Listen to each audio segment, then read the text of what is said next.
Most people live their entire lives in survival mode, waking up every day already behind, trying to prove, to earn, to keep up, and it's not their fault. This isn't to blame anyone. This is the paradigm most of our societies are built upon. From the moment we're born, we're conditioned to believe that power exists outside of us, that we have to work harder, sacrifice more, and struggle just to make ends meet. But that constant state of survival doesn't lend itself to being a powerful creator of your reality.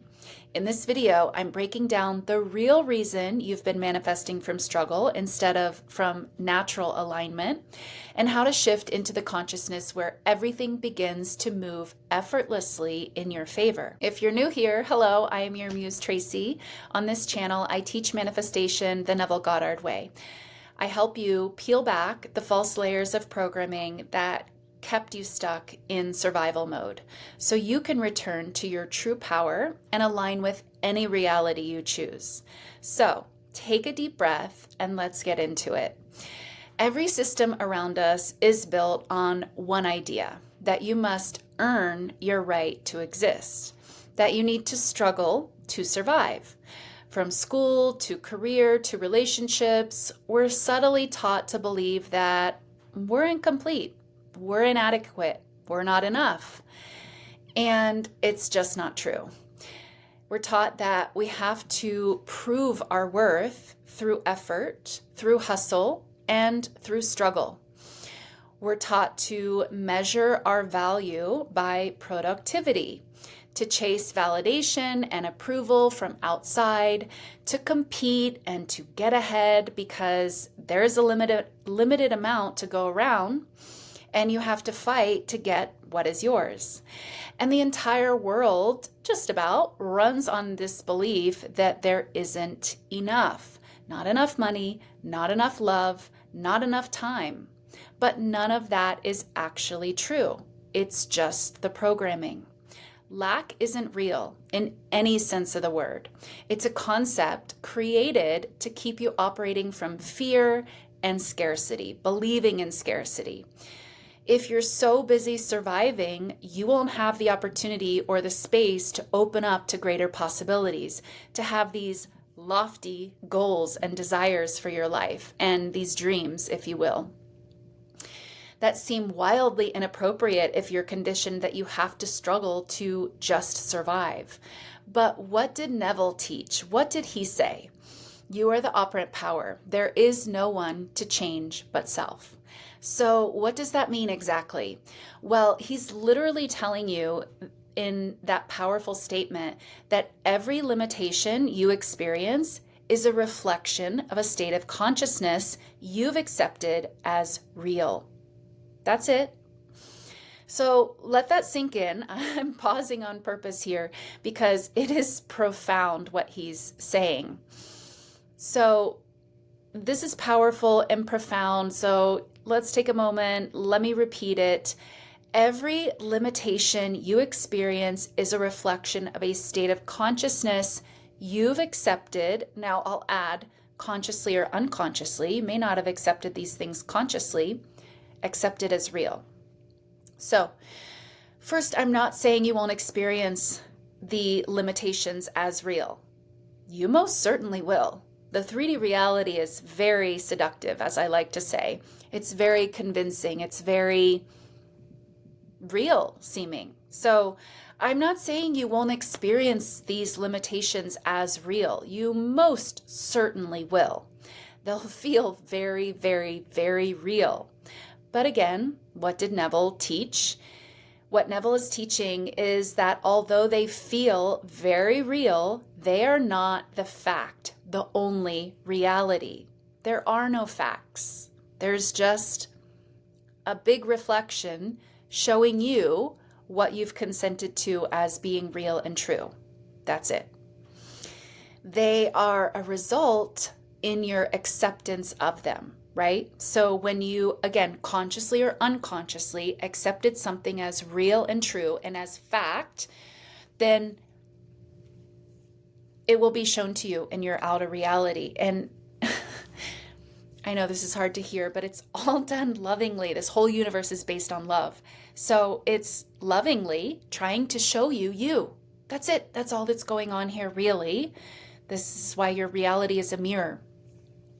It's lovingly showing you what you hold within, what's going on inside of you, what you've consented to consciously or unconsciously as real and true. And do you like it? Do you like it? If you do, carry on, keep assuming. If you don't like it, you have the power to change it through a change in your assumption, through a change in your consciousness. So he's asking you, Neville is asking you or pushing you to realize there are more possibilities than the ones that you've previously accepted as real and true, and what society wants you to accept as real and true. You were never meant to live by the law of survival. You were meant to live by the law of assumption, which means the outer reality only ever mirrors who you believe yourself to be.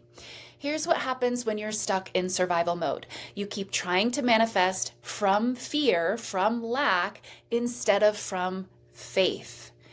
You're visualizing because you're scared it won't happen, or you think you need to make it happen. You're affirming because you're terrified that your decision, your choice isn't enough. You're living in the end while secretly checking the 3D to see if it's working, to see if you're really that powerful. And then you wonder why it feels like nothing is moving. When you operate from survival, you're signaling to your subconscious, I don't feel safe and I don't trust life. I don't trust myself. You have to fight to survive. I have to fight to create something better, right? This is sort of the mindset when you're operating from survival. And the subconscious always reflects your dominant held beliefs. So instead of more ease and flow, it keeps recreating situations that match that internal state of survival mode, pressure, fear, lack. It keeps matching that in your external circumstances. But here's the wild truth. When you shift your internal sense of safety, when you remember you are consciousness itself, not a body trying to survive, you stop needing things to change before you can rest, before you can feel this safety, this, truth of who you are. You start resting in faith. You start trusting there's a higher intelligence that has always been caring for you and always taking care of you. And that's when your outer reality can shift. It can start to reflect a more peaceful inner state. But again, you really can't manifest this peaceful outer reality from an inner state of unrest, of that survival mode. So it always starts with a change in consciousness, a change in your assumption. It always starts there. So how do you shift out of survival mode and into the creative consciousness that Neville is teaching? Let's take some practical steps to start to make this shift. So important. So step 1, recognize the programming, right? You have to start to separate yourself from your truth and what is programming. Even if everyone in society is, living from this, you have to find what is your truth and what is just what you've been taught and what you never chose for yourself to begin with. So notice where your thoughts sound like this. I have to be concerned with surviving. There's no time to focus on thriving or lofty dreams. I need to figure it out. I can't relax until it happens. That's all survival mode and feeling like you're, alone in this, like you have to take care of everything. So this is your cue that you're trying to control rather than trusting that the mere survival is not in question. Your survival is not in question, and it really is not your concern. Step 2, choose a new state of being, a higher state of being. Ask yourself, what would I be free to think about and align with if I truly knew that I was safe? What would it feel like to trust that I am supported, I am guided, and I'm actually going to be provided for everything I need truly need is going to be provided in perfect timing.